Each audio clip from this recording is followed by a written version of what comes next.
नमस्कार, स्वागत है आपका हमारे YouTube परिवार लक्ष्य शूटर्स में। मैं लक्ष्य यज्ञ आप सभी का अपने YouTube फैमिली लक्ष्य शूटर्स में स्वागत करता हूं। जैसे कि आपको पता है कि हम लोग अपने YouTube चैनल पे मॉडर्न हिस्ट्री और यूपी पुलिस, बिहार पुलिस और साथ साथ में ये एसएससी के ऑल कंपटीशन के लिए बैच चला रहे हैं, जिसमें फॉर एग्जाम्पल मैं बताऊँ तो SSC CHSL, SSC MTS, SSC CGL और साथ साथ में एसएससी GD के लिए भी प्रिपरेशन कर सकते हैं। जिनको भी डर लगता है कि हमारा GK GS का पोर्शन कंप्लीट नहीं हो रहा है, वो प्लीज़ हमारे चैनल से जुड़े और अपनी तैयारी को बेहतर करें। ठीक है, तो जैसे कि मैंने पिछले वीडियोस में आपको बता रखा था एजुकेशन पॉलिसी के बारे में, यानी कि अंग्रेजों की शिक्षा नीति क्या थी, साथ साथ में मैंने उस पर भी धर्म सुधार आंदोलन के बारे में बता रखा था। अभी हम लोग जानेंगे 1857 की क्रांति, यानी 1857। जैसे कि मैंने आपको पीछे बताया था कि 1857 की जो क्रांति हुई थी उसके कई कारण थे। अगर मैं एग्जाम्पल आपको बताऊं तो उसमें धार्मिक आंदोलन भी थे, उसमें सामाजिक आंदोलन भी थे, उसमें कह सकते हैं कि जो सैनिक विद्रोह था वो भी था। मैंने आपसे उसी टाइम में बोला हुआ था कि जब मैं पढ़ाने स्टार्ट करूंगा तो नीचे से ऊपर ले जाऊंगा, यानी पहले हम लोग सैनिक के बारे में पढ़ेंगे, फिर धर्म के बारे में पढ़ेंगे, फिर आर्थिक रूप से पढ़ेंगे और फिर उसके बाद हम लोग सामाजिक को कवर करेंगे। ठीक है, तो अभी हम लोग पढ़ेंगे 1857 की क्रांति। उससे पहले हम लोग दो लाइन प्यारी सी बातों को पढ़ते हैं और उसके बाद हम लोग आगे चलते हैं। फिर से शुरू कर रहा हूँ जिंदगी, फिर से शुरू कर रहा हूँ जिंदगी, इस बार दूसरों के सहारे नहीं बल्कि खुद के दम पे खड़ा रहूंगा।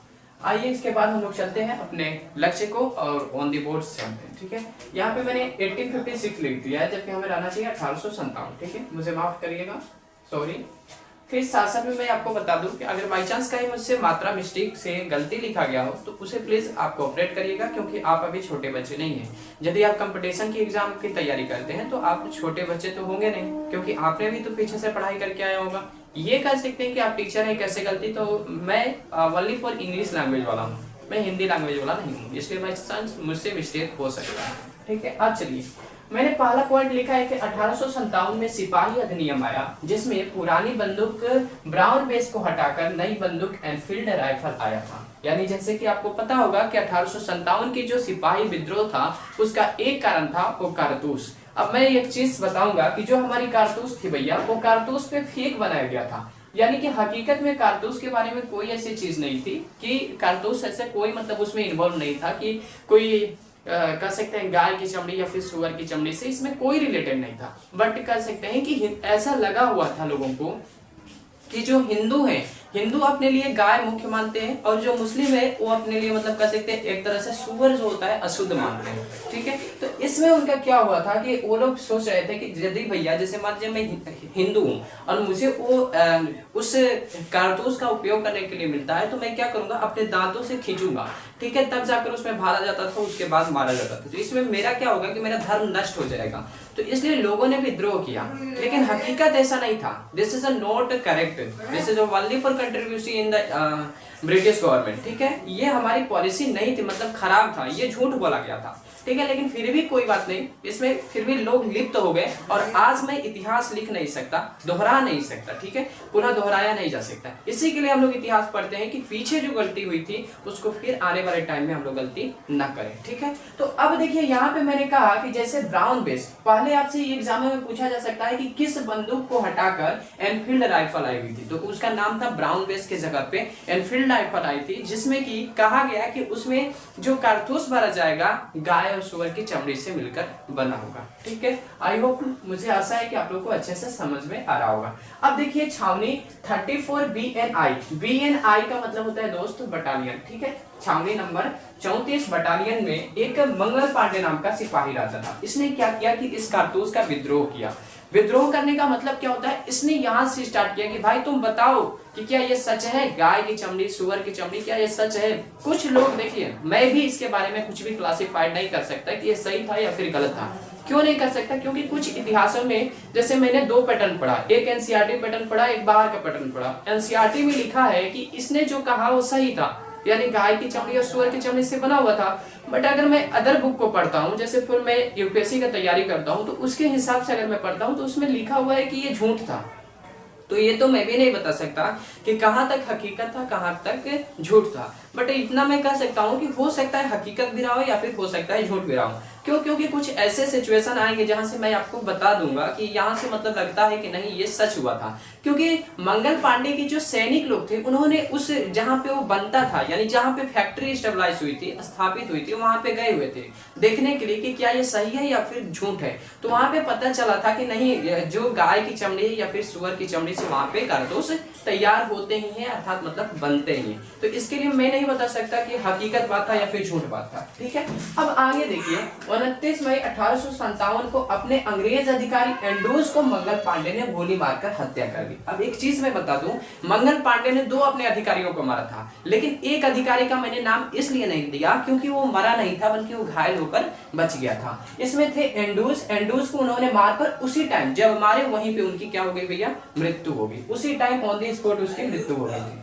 अगला मैंने पॉइंट लिखा 8 अप्रैल 1857 को कोलकाता उच्च न्यायालय ने, यानी जिसको आप लोग अभी प्रेजेंट टाइम में हाई कोर्ट का नाम देते हैं, उसने ने क्या किया कि इनको फांसी की सुनवाई दे दी। मतलब बिना कुछ अपील, बिना कुछ दलील का इन्हें डायरेक्टली क्या किया गया कि भाई तुम अधिकारी को मारे हो, तुम्हें डायरेक्ट फांसी दे दिया जाएगा। ठीक है, ऐसा कर दिया गया। अब अगला हम लोग पढ़ेंगे कि मेरठ के सिपाही यानी मेरठ के जो सिपाही थे उन्होंने क्या किया। यहां से स्टार्टिंग हमारी होती है अब विद्रोह की। अभी ये विद्रोह नहीं चल रहा था, ये नॉर्मली कर सकते हैं, नॉर्मलाइजेशन कर रहे थे। ठीक है, जैसे मान लीजिए कि उन्होंने, जैसे मान लीजिए मंगल पांडे गए तो उन्होंने अपने सिपाहियों को कहा कि भाई जाओ फैक्ट्री में देख कर आओ कि हकीकत में ऐसा है या नहीं। ठीक है, वो तो बाद में पता चला ना कि है या नहीं, लेकिन अब से स्टार्ट होगा मतलब विद्रोह। 10 मई 1857 को क्रांति के बिगुल क्या की गई थी, फूंक दी गई थी। सवाल तो यहाँ पे पहले मुझसे उठाना चाहिए था कि क्रांति का मतलब क्या होता है। आपके क्षेत्र में जो भी परिवर्तन होता है उसी को हम लोग क्रांति कहते हैं। तो 10 मई 1857 को क्या हुई थी भैया कि क्रांति की बिगुल फूंक दी गई थी, यानी कि युद्ध करने की रणभेरी चालू हो गई थी। उसके बाद आता है 12 मई 1857 को दिल्ली पहुंचे और वहां से शाह जफर मतलब 12 मई 1857 को सिपाही दिल्ली पहुंचे और वहां से शाह जफर जी से मिले। शाह जफर सिंह या फिर जफर, जिसे कि आप लोग बहादुर शाह जफर के नाम से जानते हैं। ये भी आपको पता होगा कि ये मुगल शासक के अंतिम शासक थे और औरंगजेब के बाद ये लास्ट वाले शासक थे। और यहाँ पे इनकी सत्ता क्या हो गई थी, कमजोर हो गई थी। ये भी याद रखिएगा, मुगलों की सत्ता किस जगह पे जाकर कमजोर हुई थी, बहादुर शाह जफर के टाइम। आपको मैं अभी बता दूं, जननी जो हमारी मातृभूमि है वो पछताने लगती है जबकि उसका जो मालिक है अविवेकी हो जाए। यानी यदि अगर कोई व्यक्ति मूर्ख पैदा हो जाता है तो भूमि पछताने लगती है कि हमारा मालिक कैसा है, मूर्ख है। यही ठीक यहाँ पे भी हुआ था शाह जफर या फिर कह सकते हैं बहादुर शाह जफर के टाइम में भी। ठीक है, अब देखिए यहाँ पे शस्त्रागार के रक्षक के बारे में बोला। जो शस्त्रागार था, शस्त्रागार का मतलब होता है जहाँ पे शस्त्र रखा गया था। उसके रक्षक कौन था, मौलवी था। लेकिन ये भयभीत हो गया था कि अब सिपाही मेरे साथ क्या करेंगे। जाहिर सी बात है भैया, मेरठ सिपाही मान लीजिए कोई भी सपोज दैट 1800 सिपाही एक साथ किसी पे अटैक करते तो क्या करेगा भाई। अगर लूट कर भी छावनी का जितना भी वहां पे माल था उन लोगों को लूट कर भी लेकर चला जाता तो क्या होता, हालत खराब हो जाती, सभी को मारकर बर्बाद कर देता। तो इसने क्या किया, इससे भयभीत हो गया, इससे डर गया, तो उसने क्या किया, इन सभी को आग के हवाले कर दिया। जो इसका शस्त्रागार था, शस्त्रागार का मतलब होता है जहाँ पे शस्त्र थे, जहाँ पे मान लीजिए बंदूक था, जहाँ पे गोली थी, जहाँ पे कारतूस था, उसको इसने क्या कर दिया, आग के हवाले कर दिया। अगला पॉइंट मैंने लिखा है कि चीफ कमांडेंट निकल्स को सिपाहियों ने हत्या भी कर दी थी। यानी इससे जो सिपाही थे वो थोड़ा कह सकते आग बबूला हो गए और इसमें एक चीफ कमांडेंट यानी कि जिसका नाम था अंग्रेजों में निकल्स, उसको हत्या भी कर दी गई। फिर अगला पॉइंट मैंने लिखा, हडसन ने दिल्ली के विद्रोह को दबा दिया था। दिल्ली में एक विद्रोह चला था, यानी कह सकते हैं सफ्रेज कर दिया उसको, मतलब उसने क्या कर दिया था, दबा दिया।